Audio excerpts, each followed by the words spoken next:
নমস্কাৰ এডিআৰই আৰু আসাম পুলিচৰ উপযোগী হোৱাকৈ আপোনালোকলৈ কেইটামান কুৱেশ্যন এনচাৰ লৈ আহিছোঁ। আহকচোন কুৱেশ্যনকেইটা আলোচনা কৰোঁ আৰু আপোনালোকৰ কিমানটা শুদ্ধ হৈছে বা কিমানটা ভুল হৈছে তলত কমেণ্ট কৰি জনাব। কুৱেশ্যন নম্বৰ 1, ভাৰতৰ স্বাধীনতা সংগ্ৰামৰ কোনটো আন্দোলনত কনকলতা বৰুৱাৰ মৃত্যু হৈছিল? ইয়াত দিয়া অপশ্যনকেইটাৰ ভিতৰত শুদ্ধ উত্তৰটো হ'ব অপশ্যন বি, ভাৰত ত্যাগ আন্দোলন। ইয়াৰ পাছৰটো প্ৰশ্ন হৈছে প্ৰথম ভাৰতীয় মহাকাশচাৰী কোন আছিল? ইয়াত যিকেইটা অপশ্যন দিয়া আছে এইকেইটাৰ ভিতৰত শুদ্ধ উত্তৰটো হ'ব অপশ্যন চি, ৰাকেশ শৰ্মা। ইয়াৰ পাছৰটো কুৱেশ্যন হৈছে অসমৰ প্ৰথমটো আধুনিক ৰংগমঞ্চ বাণ থিয়েটাৰ কোন ঠাইত অৱস্থিত? আপোনালোকে ইয়াত বাণ শব্দটো দেখি অনুমান কৰি ল'ব পাৰে। ইয়াৰ শুদ্ধ উত্তৰটো হৈছে অপশ্যন এ, তেজপুৰ। ইয়াৰ পাছৰটো প্ৰশ্ন হৈছে নিম্নলিখিত কোনখন চহৰ সাগৰ তীৰত অৱস্থিত নহয়? ইয়াত নহয় বুলি সুধিছে। ইয়াৰ এতিয়া শুদ্ধ উত্তৰটো হ'ব অপশ্যন ডি, বাংগালোৰ।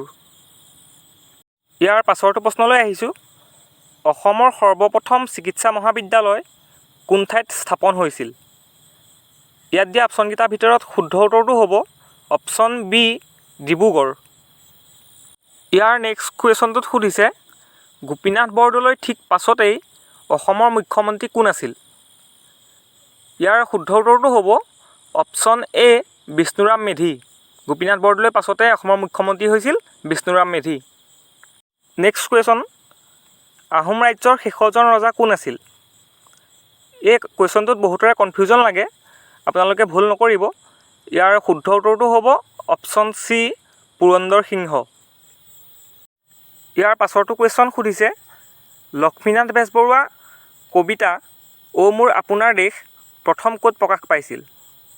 ইয়াত যিকেইটা অপশ্যন দিয়া আছে সেই অপশ্যনকেইটাৰ ভিতৰত শুদ্ধ উত্তৰটো হ'ব অপশ্যন ডি, বাঁহী আলোচনীখনত প্ৰকাশ পাইছিল প্ৰথমতে।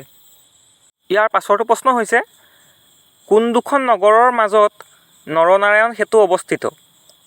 ইয়াত যিকেইটা অপশ্যন দিয়া হৈছে সেই অপশ্যনকেইটাৰ ভিতৰত শুদ্ধ উত্তৰটো হ'ব অপশ্যন বি, যোগীঘোপা আৰু Panchratna.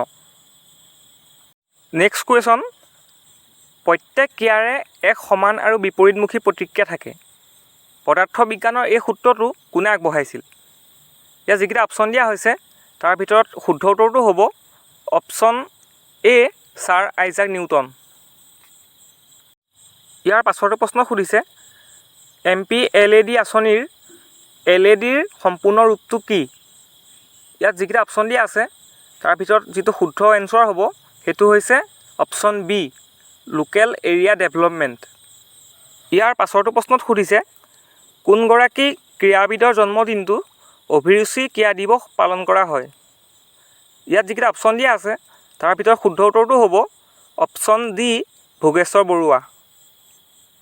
Next question Narendra Modi stadium কোন ঠাইত আছে?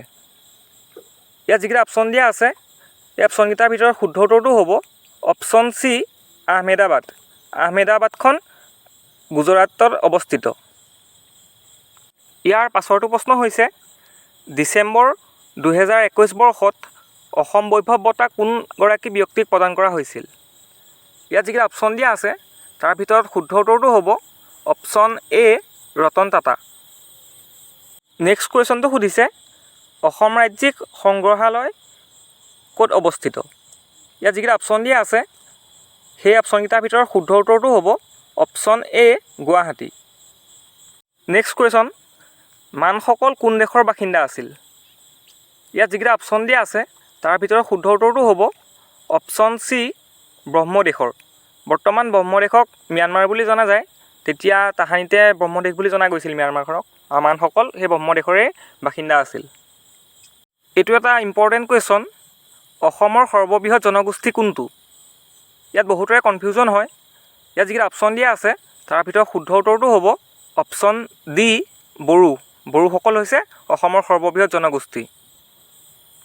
ইয়াৰ পাছৰটো প্ৰশ্নলৈ আহিছোঁ প্ৰথম অসমীয়া সম্পূৰ্ণ ৰঙীন ছবিখনৰ নাম কি? ইয়াত সম্পূৰ্ণ বুলি সুধিছে।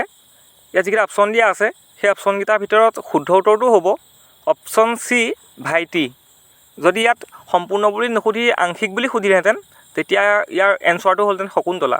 ইয়াততো এতিয়া সম্পূৰ্ণ বুলি সুধিছে, সেইকাৰণে ইয়াৰ উত্তৰটো হ'ব ভাইটি। ইয়াৰ পাছৰটো প্ৰশ্ন হৈছে শ্বিলং কাৰ ৰাজধানী? ইয়াৰ উত্তৰটো হৈছে অপশ্যন চি মেঘালয়। মেঘালয়ৰ ৰাজধানী হৈছে শ্বিলং। ইয়াৰ পাছৰটো প্ৰশ্ন হৈছে নগাসকলৰ হৰ্ণবিল উৎসৱ কোনটো পক্ষীৰ নামত উৎসৰ্গিত? আপোনালোকে জানে নগাসকলে হৰ্ণবিল উৎসৱটো পালন কৰে আৰু সেই উৎসৱটো কোনটো চৰাইৰ নামত উৎসৰ্গিত বুলি সুধিছে। ইয়াত যিকেইটা অপশ্যন দিয়া আছে সেই অপশ্যনকেইটাৰ ভিতৰত শুদ্ধ উত্তৰটো হ'ব অপশ্যন ডি ধনেশ পক্ষী।